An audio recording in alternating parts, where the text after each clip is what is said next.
Assalamualaikum warahmatullahi wabarakatuh. Salam sejahtera, nama budaya, salam kebajikan. Yang saya hormati Bapak Irsya selaku dosen pengampu mata kuliah Bahasa Indonesia. Yang saya cintai dan banggakan kawan-kawan IP2B yang masih setia duduk di dalam kelas hingga sampai jam ini. Yang walaupun di jam 3 ini semuanya masih dalam keadaan semangat. Pertama-tama kita panjatkan puji syukur kepada Tuhan Yang Maha Esa, karena atas limpah berkah dan karunia-Nya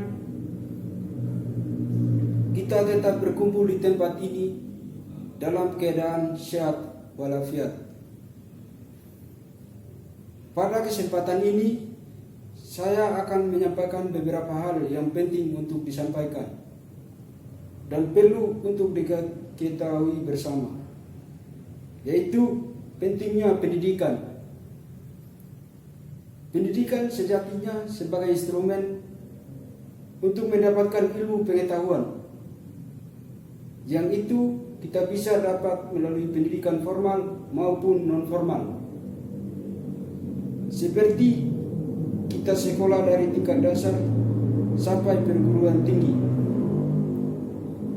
Juga pendidikan non-formal kita dapat melalui fenomena sosial yang terjadi atau yang kita saksikan setiap hari. Tujuannya ialah bagaimana kita sebagai generasi penerus atau penerus bangsa yang nantinya akan melanjutkan tongkat estafet bangsa ini. Namun untuk sampai ke sana, paling penting untuk diperhatikan adalah kita sebagai generasi perlunya dipupuk dengan bekal yang cukup, yaitu ilmu pengetahuan. Ilmu pengetahuan sejatinya bicara hari ini sebenarnya sangat mudah untuk diakses, karena modernisasi teknologi yang dampaknya kepada kemajuan informasi, seperti halnya yang disampaikan di atas melalui pendidikan non-formal. Namun atas cita-cita mulia bangsa ini, bagaimana pentingnya mencerdaskan kehidupan bangsa sebagai daya saing untuk kemajuan bangsa, maka para pendiri bangsa kita mendirikan institusi pendidikan. Seperti yang kita kenal Bapak Ki Hajar Dewantara sebagai pelopor pendidikan bagi kaum pribumi Indonesia, sebagai bentuk perlawanan atas belenggu penjajahan di negara Indonesia oleh bangsa jajahan pada waktu itu. Akhirnya dengan tekad yang luar biasa beliau Makari ini, kita menikmatinya. Tidak sampai pada itu saja, atas perhatian penuh negara maka dibuatnya institusi pendidikan sebagai salah satu bentuk dukungan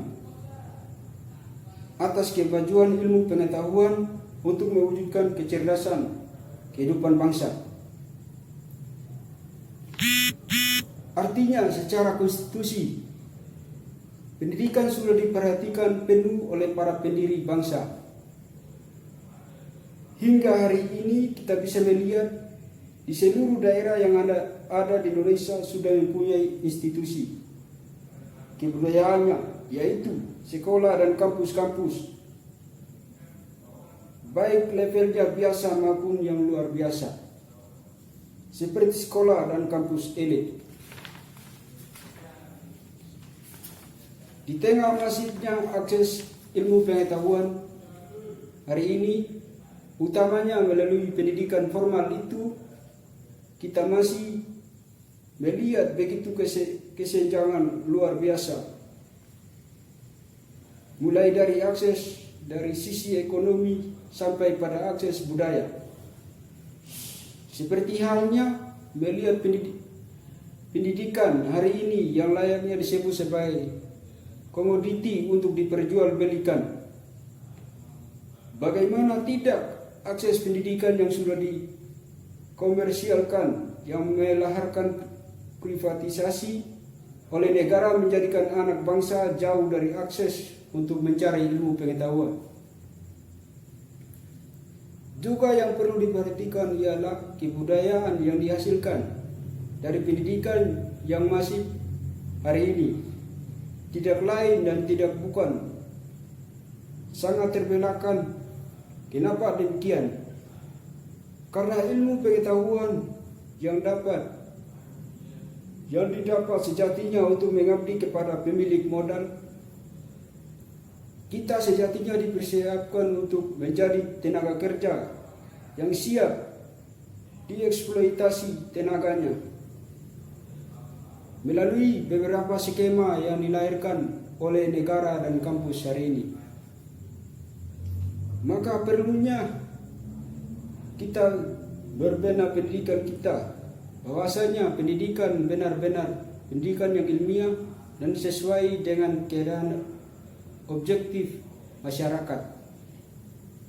Maka dari itu, kiranya kita sebagai generasi muda hari ini harus begitu memanfaatkan kesempatan ini untuk belajar sepuas-puasnya sebagai bekal di kemudian hari, dan juga sebagai generasi muda yang sifatnya mobilitas, patriotik dan demokratik, harus mampu mendudukan posisi kepada siapa kita berpihak dan apa yang perlu kita lakukan sebagai jawaban atas kebuntuan itu. Tidak berbanyak kata, atas perhatiannya saya ucapkan terima kasih. Wassalamualaikum warahmatullahi wabarakatuh. Salam sejahtera untuk kita semua. Salam kebajikan.